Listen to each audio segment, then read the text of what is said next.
আসসালামু আলাইকুম বন্ধুরা, আজকে আলোচনা করব হুতি নিয়ে। তো প্রথমে আসি হুতি কারা। হুতিদের মূল নাম আনসারুল্লাহ, অর্থাৎ আল্লাহর সহায়তা করা। ইয়েমেনের জায়দি শিয়া মুসলিম সম্প্রদায়ের অনুসারী। হুসেইন বদরুদ্দিন আল হুতি 1990-এর দশকে এই সংগঠন প্রতিষ্ঠা করেন। তাদের স্লোগান হলো আল্লাহ মহান, আমেরিকা ধ্বংস হোক, ইসরায়েল ধ্বংস হোক, ইসলাম বিজয় হোক।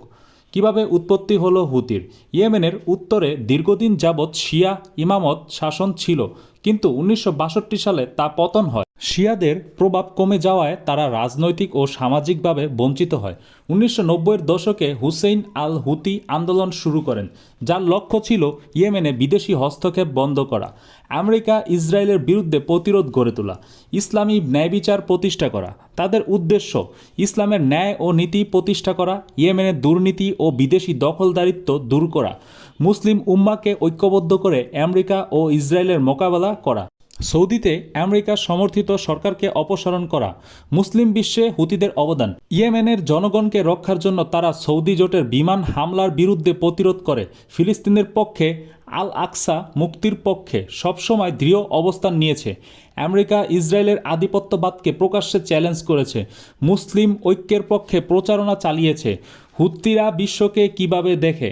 আমেরিকা ইসরায়েল মুসলিম বিশ্বের প্রধান শত্রু, সৌদি আরব ও আমিরাত আমেরিকার সহযোগী, যারা মুসলিম উম্মাকে দুর্বল করছে। ইরান তাদের সহায়ক প্রতিরোধ অক্ষ এর অংশ। মুসলিম উম্মা বিভক্ত, তবে ঐক্যবদ্ধ হলে পশ্চিমাদের মোকাবেলা সম্ভব। হুতিরা কিভাবে টাকা পয়সা উপার্জন করে? রাজধানী সানা, হোদেইদা বন্দর থেকে বিপুল পরিমাণ আয়, ইরানের অস্ত্র, প্রশিক্ষণ, অর্থনৈতিক সাহায্য প্রাপ্তি, তেল গ্যাস ও আন্তর্জাতিক সাহায্য থেকে আয়, স্থানীয় অনুসারীদের দান, প্রবাসী ইয়েমেনিদের সাহায্য ও সমর্থন, হিজবুল্লাহ সহ অন্যান্য গ্রুপ থেকে সহযোগিতা প্রাপ্তি। কোরআন হাদিসের আলোকে হুতিদের বিশ্লেষণ: জুলুমের বিরুদ্ধে প্রতিরোধ সম্পর্কে তোমরা কেন আল্লাহর পথে যুদ্ধ করবে না তাদের জন্য যারা দুর্বল, পুরুষ, নারী, শিশু। সূরা আন-নিসা। হুতিরা নিজেদের এই আয়াতের আওতায় মনে করেন, ইহুদি ও খ্রিস্টানদের বন্ধুরূপে গ্রহণ করো না। সূরা মাইদা। তারা আমেরিকা ইসরায়েলের বিরুদ্ধে এই আয়াতকে ব্যবহার করে।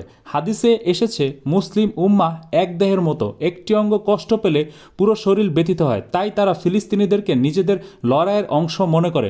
ধন্যবাদ বন্ধুরা, এই ছিল হুতিদের সম্পর্কে জানা অজানা কথা। ধন্যবাদ বন্ধুরা, আসসালামু আলাইকুম।